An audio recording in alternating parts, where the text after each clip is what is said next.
Hi guys, welcome to my YouTube channel Neena Gupta official official YouTube channel पे आप सभी का स्वागत है। जैसा कि आपको पता है कि एसएससी जेई के रिजल्ट आ चुके हैं और उसी सीरीज में आज हम सेकंड इंटरव्यू करने जा रहे हैं। और आज हमारे साथ गेस्ट मौजूद रहेंगे तरुण कुमार जी, जिनकी लाइफ में काफी ज्यादा स्ट्रगल रहा है। उनकी स्टोरी सुनेंगे और साथ ही साथ उनका एक पर्सनल क्वेश्चन भी है जो वीडियो के लास्ट में आप लोगों से मैं पूछूंगा। आप लोगों को बताना है कि तरुण जी को क्या करना चाहिए। सिलेक्शन के बाद भी एक क्वेश्चन उनका है। ये सर मुस्कुरा भी रही है। तो सर, सबसे पहले आपका हम स्वागत करते हैं अपने चैनल पर। Thank you so much sir for this beautiful opportunity. जैसे सर, मेरा नाम तरुण कुमार है। मैंने 10th एंड 12th अपने सीबीएसई बोर्ड से की है।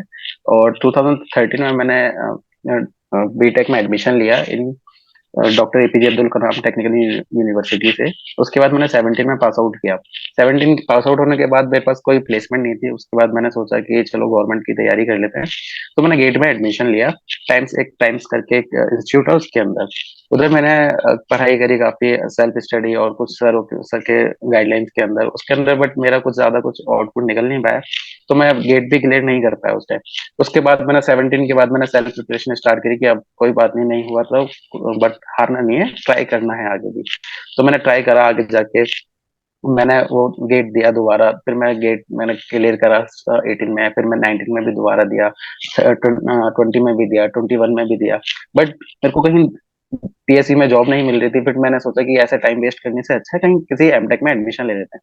तो मैंने 21 में मैंने बहुत सारी जगह अप्लाई करा। तो लकीली मेरा आईआईटी मंडी में एडमिशन हो गया एमटेक के लिए, स्ट्रक्चर ब्रांच में। तो वहां से मेरी जर्नी थोड़ी अलग हो गई। फिर मैंने एमटेक में कभी फोकस कर पा रहा था, कभी नहीं। एमटेक में भी 2021 में भी जब 20 वाला जो एग्जाम हो रहा था एसएससी का, उसमें भी मैंने अपियर हुआ था। अपियर फिर वहां से भी, वहां पे भी मैंने ट्राई किया। उसके बाद मैंने एमटेक मेरी खत्म हुई। एमटेक खत्म होते होते मेरे को मेरी पहली गवर्नमेंट जॉब मिल गई। और साथ में मेरा एक प्लेसमेंट भी हो गया। वो भी मेरे एक अलग एक अपॉर्चुनिटी है मेरे पास। आपकी जो जॉब लगी है गवर्नमेंट जॉब, उसकी खुशी आपके चेहरे पर दिख रही है। हाँ जी। ये पहली सब कुछ गवर्नमेंट तो जॉब है मेरी बताया, फैमिली की पूरा। लेकिन ये नहीं बताया कि आप कहाँ से बिलोंग करते हैं। मैं सर न्यू दिल्ली साकेत से बिलोंग करता हूँ सर। तो साकेत में तो शायद मेडिजी कोचिंग भी है वहां पे। हाँ जी। कुछ एक्सपेंसेस ज्यादा थे, इसकी वजह से मैंने टाइम्स में मैंने एडमिशन ले लिया, फाइनेंस इशू की वजह से। अगर जो बच्चे आसपास साकेत में बहुत बच्चे बीटेक वाले रहते हैं, आपसे मिलना चाहे तो कैसे मिल सकते हैं। बेसिक मैं सर को आपको नंबर प्रोवाइड कर दूंगा, ईमेल आईडी प्रोवाइड कर दूंगा, तो आप मेरा उनसे नंबर शेयर कर सकते हैं। बेसिकली मेरे को कॉल कर सकते हैं, मैं हमेशा अवेलेबल रहूंगा। बट चलिए अब तो। डीआरओ में सिलेक्शन हो गया, मे भी शायद मैं कहीं और ही हूँ, डोंट नो, देखते हैं। बाकी चलिए, अब मैं ट्राई करूंगा कि सबको मैं रिस्पॉन्ड कर सकूँ। आपकी जीमेल आईडी मैं प्रोवाइड करवा दूंगा। फोन नंबर एक प्रकार से बैन होता है वहां पे, क्योंकि फोन नंबर देने के बाद वो हो जाएगा कि आपको सिम बंद करना होगा। ऐसा हो चुका है एक दो कैंडिडेट के साथ, उन्हें सिम बदलनी पड़ी। तो मैं जीमेल आईडी दे दे रहा हूँ, जिनको भी साकेत के आसपास जो दिल्ली में रहकर तैयारी कर रहे हैं, बीटेक कर लिया है या एमटेक के लिए कंफ्यूज है, जेई के एग्जाम से बहुत सारी चीजें हैं, तो उठाए के मेल पे इनसे क्वेश्चन पूछ सकते हैं। या तो कमेंट बॉक्स में लिख दीजिएगा, वीडियो में सर हमेशा देखते रहेंगे। वो सारी चीजें हैं। तो 2017 में बीटेक कंप्लीट करने के बाद तैयारी आपने जो स्टार्ट की, कहाँ से स्टार्ट की और कितना टाइम लगा आपको तैयारी करने में। मैंने 2017 के जैसे मैंने उसको पास किया। पास करने के बाद एक कुछ भी मेरे पास जॉब नहीं थी। तो जॉब ना होने के बाद घर वालों की एक इच्छा थी कि हमारे बच्चे की गवर्नमेंट जॉब हो। तो घर वालों की एक इच्छा पूरी करने के लिए मैंने इस मैं कूद गया कि चलो ठीक है, घर वालों की खुशी के लिए ट्राई करते हैं। मैंने 17 में कोचिंग ली, जैसे मैंने बताया आपको, मैंने कोचिंग ली, मैंने ट्राई किया, मैंने अपना जितना बेस्ट हो सकता था मैंने किया। बट पता नहीं क्या ही मंजूर था भगवान को, है जो भी मेरा नहीं हो पाया था। इन शॉर्ट कहीं कमी रह गई मेरे अंदर कि मैं उस लेवल तक नहीं जा पाया। मेरे बेसिक में भी शायद क्लियर नहीं थे उस टाइम पे। तो मेरा गेट में नहीं हुआ। गेट में ना होने के बाद फिर वही है कि घर वालों ने, फिर जॉब नहीं थी, फिर से जॉब करने के लिए प्राइवेट तो हमेशा मेरे पास ऑप्शन रहेगा, कभी मतलब लाइफ टाइम रहेगा। तो इसके लिए तो आप इससे मतलब आप कर सकते हो। प्राइवेट आप पे हमेशा अपॉर्चुनिटी रहेगी, बट गवर्नमेंट के लिए आपका सभी यूथ है वो आप ट्राई कर सकते हो। आपको ट्राई करना चाहिए जितना आपके अंदर पोटेंशियल है। आपको हार नहीं माननी चाहिए, बस करते रहो करते रहो। तो वही चीज सोच के मैंने ट्राई करा दोबारा, फिर मैंने सेल्फ स्टडी स्टार्ट करी 2018 से। फिर मैंने मेरी जर्नी अलग जाती गई, पढ़ता गया मैं, कभी हो रहा है कभी नहीं हो रहा है, कभी मेरा नॉन टेक में हो रहा है, कभी टेक्निकल में हो रहा है। मेरे नाकामयाबी के पीछे अभी तक जितना टाइम लगा, सिर्फ एक ही रीजन मैं दूंगा इस चीज को, कि मैं एक जगह पर फोकस नहीं था। मैं कभी नॉन टेक में जा रहा था, कभी टेक्निकल में। आपको अगर कुछ चीज पानी है तो आपको फोकस उसी चीज पे रखना पड़ेगा। अगर आप डाइवर्जन लोगों की मैं नहीं, मैं नॉन टेक भी की तैयारी करूंगा, मैं टेक्निकल भी करूंगा, तो कहीं ना कहीं मे बी लकीली आप लकी हो तो हो सकता है, बट मेरे साथ नहीं हुआ, तो मैं इस चीज को कभी प्रमोट नहीं करूंगा। आप एक ही चीज करो, एक ही चीज पर फोकस करो, तो बहुत जल्दी मिलेगी आपको वो चीज। अपने बेसिक्स क्लियर करो, वो सबसे बेस्ट तरीका है आगे कुछ भी करने के लिए। बेसिक क्लियर करने के लिए कुछ स्टडी मटेरियल बच्चे फॉलो करते हैं, आपने क्या फॉलो किया? बेसिकली तो मैंने अपने ही सेल्फ नोट्स जो मैंने खुद से बनाए थे, मैं उसी में ही चीजें मतलब ऐड ऑन करता गया। कुछ मेरे को अलग से मिला टेक्स्ट बुक से, कुछ कुछ मिला कंटेंट, कभी यूट्यूब पे कुछ कंटेंट मिला, तो वो सारा मैं ऐड ऑन करता गया। बट मेरे को काफी टाइम बाद जब मैं सिविल बूस्टर के बारे में मेरे को पता चला, तब मेरे को वो सबसे बेस्ट लगा कि मेरे सारी की सारी मेहनत अगर ये मुझे पहले मिल जाती, शायद मैं आज कहीं और होता, क्योंकि उसके अंदर इतनी ज्यादा डिटेल है, इतने सारे पॉइंट्स है। पॉइंट टू पॉइंट, कोई इधर उधर की बात नहीं है, सारी सिर्फ आप उसको अच्छे से पढ़ो, पॉइंट टू पॉइंट पढ़ो। जो चीजें हैं उसमें थोड़ी कुछ कमियां हैं उसके अंदर, जैसे कि कुछ पॉइंट्स नहीं है, कुछ उसमें अपडेट कर लो थोड़ा साइड्स में, उसमें लिख लो, तो वो आपको आगे ही बेनिफिट देगा। उसको लिखो, उसको पढ़ो, बस रिवाइज करो, वो बहुत अच्छी बुक है किसी भी जे एग्जाम और ए एग्जाम को क्रैक करने के लिए। और इसके अलावा, बूस्टर के अलावा और क्या फॉलो किया आपने? मैंने बूस्टर के अलावा मैंने टेक्स्ट बुक फॉलो कराया था। मैंने टेक्स्ट बुक पर टेस्ट देता था, वीकली एक दे दिया, कभी दो दे दिया, कभी मन नहीं कर रहा। बेसिकली क्या होता है, हम जब प्रिपरेशन करते हैं हमारे साथ बहुत कुछ ऊपर होता है, कभी नीचे होता है, हम पढ़ने का हमारा मन नहीं करता कभी कभी, तो आप उस टाइम पे क्या कर सकते हो कि आप टेस्ट दे सकते हो। सबसे बेस्ट तरीका है आप टेस्ट दो। टेस्ट दोगे तो आपको उसको टेस्ट देना ही सब कुछ नहीं होता, उसको टेस्ट देने के बाद उसको एनालाइज करो, आपने कहाँ गलतियां करी हैं, आपकी क्या गलतियां हैं। मेरे इसमें मैं करता रहा था, बट मेरे को एक चीज नहीं पता थी, जो चीज मुझे अब पता है मैं आपको बताता हूँ। सबसे बेस्ट तरीका है आप टेक्स्ट बुक दो। टेक्स्ट बुक में एक ऑप्शन होता है क्वेश्चन सेव करने का, जो आपने गलत करा उसको आप सेव कर सकते हो। और उससे भी एक अच्छा तरीका है, आप एक नोटबुक ले लो, आप उस पर एक हेडिंग डाल दो, एरर बुक है। जो भी आप गलती करो, वो गलती एज इट इज सॉल्यूशन के साथ, क्वेश्चन के साथ एज इट इज उस नोटबुक में उतारो। उसके बाद जब भी आप टेस्ट दो, वो क्वेश्चन गलत नहीं होना चाहिए। अगर गलत हो रहा है तो ये नहीं कि आपको आलस करना है कि मैंने पहले लिखा हुआ था मैं दोबारा नहीं लिखूंगा। नहीं, आप दोबारा लिखो। अगर आपने गलती करी है तो उसको दोबारा लिखो, उसको दोबारा पढ़ो। जितनी बार जितनी बार भी गलती, जब तक वो गलती खत्म ना हो जाए तब तक उस क्वेश्चन को बार बार रिपीट करते रहो, रिपीट करते रहो। ऐसे करके आपके एरर नोटबुक भरती जाएगी। फिर एक टाइम आएगा, इनिशियली तो आप बहुत से गलतियां करोगे, तो बहुत सारे पेजेस जल्दी जल्दी भर जाएंगे, बट धीरे धीरे क्या होगा, आप गलतियां जो पहले गलतियां कर रखी हैं वो आप रिपीट नहीं करोगे। तो ये चीज एक बहुत अच्छा तरीका होता है अपनी गलतियों को रेक्टिफाई करने का, उस चीज को पढ़ने का, उसी चीज को बार बार रिवाइज करो, गलतियों पर काम करोगे तो बहुत जल्दी आपको सिलेक्शन मिल जाएगी। आपने टेक के साथ साथ नॉन टेक वैकेंसी पे भी ध्यान दिया। इंजीनियर्स की सबसे बड़ी दुख दर्द जो होता है वो 50 नंबर का जीएस होता है। उसके बारे में आप थोड़ा हम्म। अच्छा एक्सप्लेन करिए कि कैसे लड़के तैयारी करें जो टेक्निकल बैकग्राउंड से। जीएस करने का तो सबसे बेस्ट तरीका यही है कि मैंने जो फॉलो किया था, मैंने एक्चुअली कुछ फॉलो नहीं किया था, मैंने यही फॉलो किया था कि टेक्स्ट बुक में मैंने टेस्ट दिए, उसमें जो मेरे को स्टैटिक जीके लगी वो मैंने उस पर सबसे ज्यादा ध्यान दिया, वही क्वेश्चन करे। जैसे मैंने नेशनल पार्क की ट्रिक होती है, यूट्यूब पे आप सर्च कर लीजिए, वो रट लीजिए, वो पढ़ लीजिए कि नेशनल पार्क से कोई भी क्वेश्चन आएगा तो आप कर लोगे इजीली। उसके बाद आप पॉलिटी के क्वेश्चंस कर सकते हो। पॉलिटी में बहुत तरीके हैं कि आप किसी भी चीज को लिंक करने के लिए, किसी भी आर्टिकल को लिंक करने के लिए बहुत सारे ट्रिक्स होती हैं। आप लिंक उस ट्रिक से पढ़िए, हिस्ट्री पढ़िए, जो हॉट क्वेश्चन हैं आप उन सब चीज को पढ़ सकते हो। सबसे ज्यादा मेरे को एक सबसे बेस्ट बुक लगी थी ब्लैक बुक की। ब्लैक बुक की जीके की बुक मेरे को सबसे बेस्ट लगी। आप उसमें क्या है कि जो आज तक एसएससी में जो भी क्वेश्चन रिपीटेड हैं उसमें लिखा हुआ है कि ये क्वेश्चन इतनी बार आया है, ये क्वेश्चन इतनी बार आया है, तो आप स्टार्टिंग के 100 क्वेश्चन 200 क्वेश्चन वो अच्छे से रट लो। तो अगर मेरे को तो बहुत गंदी लगती थी जीके, इसलिए मैंने सिर्फ वही करा और भगवान के भरोसे चले गया कि चलो जितने आएंगे करना है इसमें ट्राई। मैंने और ज्यादा कुछ जीके में कुछ ज्यादा ध्यान नहीं दिया। मेंस की तैयारी बाकी ब्लैक बुक कैसे करो की आप। आपने, और मेंस के लिए टेस्ट सीरीज वगैरह कहाँ फॉलो किए? मेंस की टेस्ट सीरीज की सर मैंने आपके इसमें ही करी थी, टैबलेट वाले उसमें बैच में। और बाकी सर मेंस की तैयारी मैंने सबसे पहले एसएससी जेई की प्रीवियस सीरीज ली थी, वो मैंने अच्छे से सॉल्व करी। उसके बाद मैंने आईएएस मास्टर की मेंस जो ईएससी के क्वेश्चंस होते हैं उनकी प्रैक्टिस करी। सिर्फ मैंने वही करा जो मुझसे एक बार में हो गया, वो मैंने स्टार मार्क कर लिया कि ये मैंने एक बार में कर लिया, मुझे सिर्फ उसे देखना है, मुझे इस पर टाइम वेस्ट नहीं करना है। जो क्वेश्चन मुझसे नहीं हुए उन पर मैंने सर्कल कर लिए कि मेरे को यही क्वेश्चन करने हैं, बार बार करने हैं, एक बार, दो बार, तीन बार। क्वेश्चन आते सबको हैं, अब जैसे आरसीसी है, आरसीसी में क्वेश्चन सबको आते हैं, सब कर लेंगे, स्लैब की फुटिंग, तुम्हारी बीम, कॉलम, सब कर लेंगे, सबको आता है। बट द थिंग इज कि आप कितने कम टाइम में उस क्वेश्चन को अटेम्प्ट कर सकते हो, वो आपकी होना चाहिए। आप कहाँ कहाँ उस स्टेप्स कम कर सकते हो, वो आपको जैसे जैसे आप प्रैक्टिस करोगे तो आपको उसको रेक्टिफाई करके कम कर सकते हो। तो आपको प्रैक्टिस बहुत करनी पड़ेगी, एक ही क्वेश्चन को 10-10 बार करना पड़ेगा। लेकिन क्वेश्चन पे वो करने हैं जो आपसे नहीं हो रहे हैं। जो क्वेश्चन हो गए हैं उनको सिर्फ एक बार देखो, 2 बार देखो, इससे ज्यादा नहीं।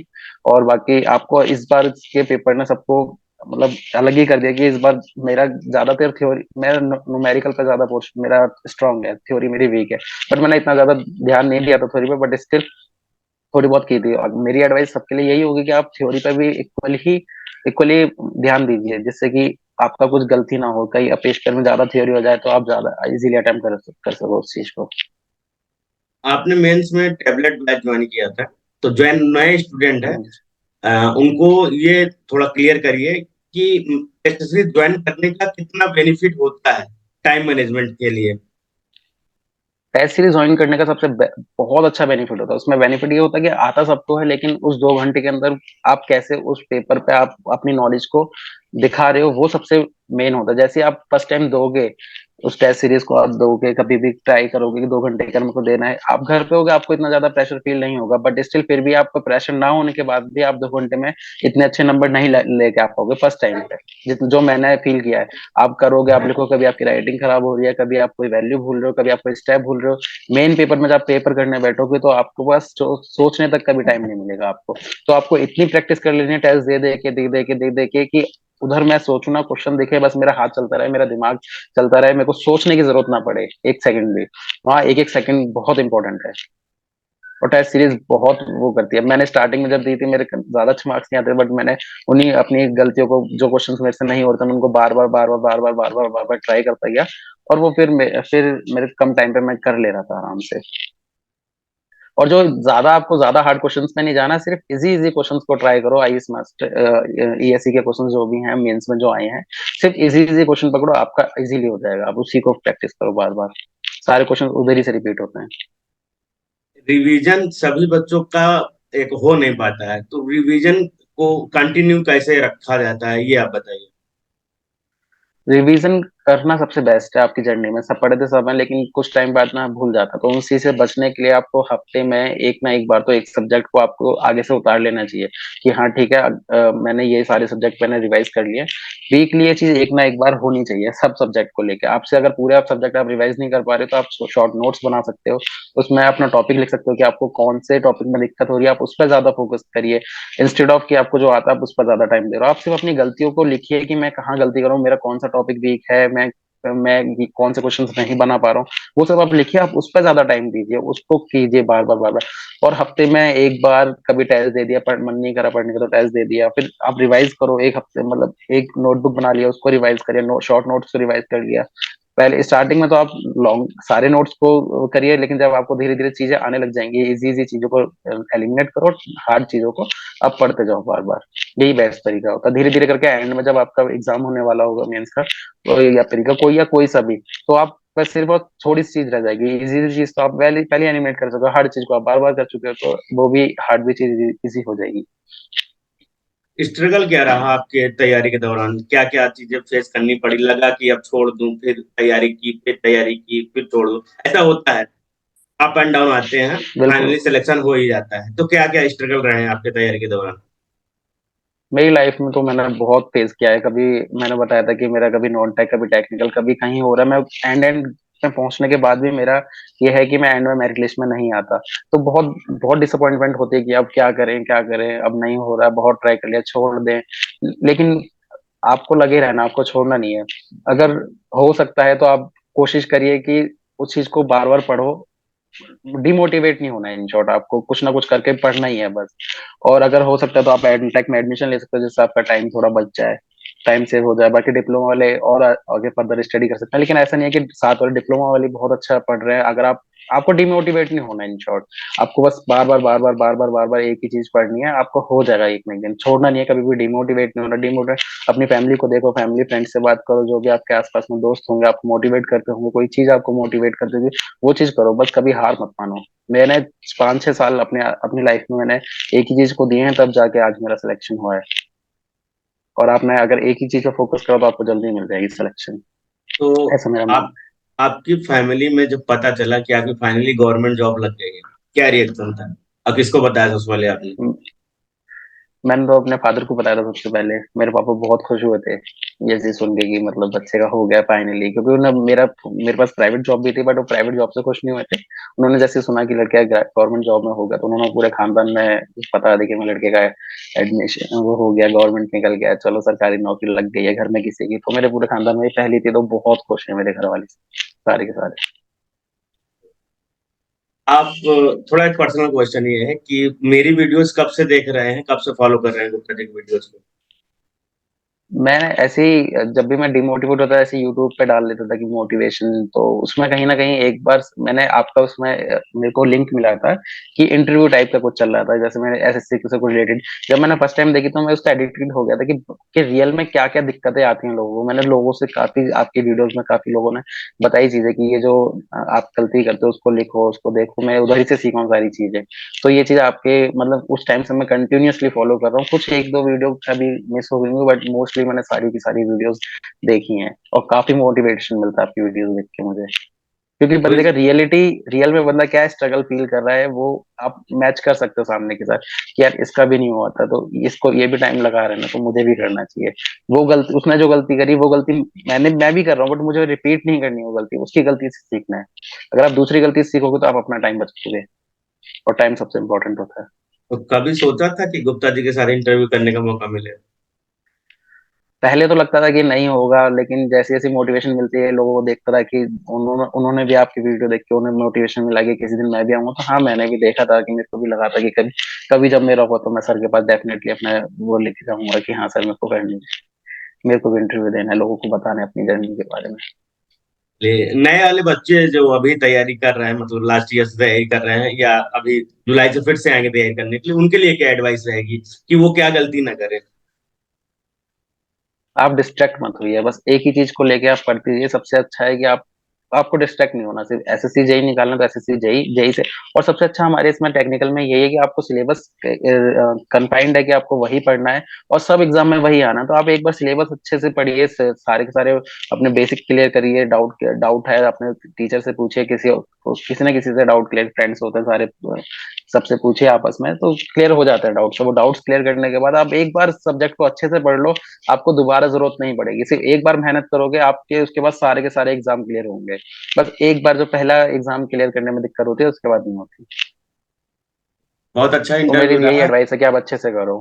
आपके साथ बहुत अच्छा इंटरव्यू रहा। अब आपका एक लास्ट क्वेश्चन, मैं सभी ऑडियंस जो यहाँ तक पहुंची है वो बड़े ध्यान से सुन रही है। तो सर का एक क्वेश्चन ये है कि सर अभी जॉब कर रहे हैं गुड़गांव में, इनकी जॉब लगी हुई है, प्राइवेट जॉब है, सैलरी पैकेज काफी अच्छा है, बीआरओ में इनकी ज्वाइनिंग हो रही है। और ये जानना चाह रहे हैं कि क्योंकि बीआरओ ऐसा लोकेशन वहां पे देता है, रिमोट एरिया होती है, वहां पे सिग्नल नहीं आते मोबाइल में जल्दी। तो आप लोगों का सजेशन आप लोग ये दीजिए, सर बीआरओ ज्वाइन करें या अभी प्राइवेट सेक्टर में जहाँ पे हैं गुड़गांव में, क्योंकि गुड़गांव से साकेत ज्यादा दूर नहीं है, आसानी से आ जा सकते हैं, एक आधे घंटे के अंदर ये चले जाते हैं अपने घर पर। तो वो बेटर रहेगा, फैमिली फ्रेंड्स घर वालों के साथ घर में रहे या चले जाएं जंगल में किसी बॉर्डर एरिया में, जाकर रोड वहां पर बनाए। तो आप लोग इस पे सजेशन दीजिए। और तरुण जी बहुत बहुत धन्यवाद, आपने अपना एक्सपीरियंस अपना स्ट्रगल बच्चों के साथ शेयर किया, बच्चे बहुत कुछ सीखने को मिलेगा। और जो भी बच्चे ये वीडियो देख रहे हैं अपने दोस्तों के साथ स्टेटस पर लगाइए, शेयर कीजिए, और चैनल पे नए हैं तो तुरंत सब्सक्राइब कर लीजिएगा, लाइक भी करिएगा, कमेंट करके बताइए इस वीडियो पे आपसे आपने क्या सीखा। बहुत बहुत धन्यवाद तरुण जी आपको। Thank you sir, thank you sir.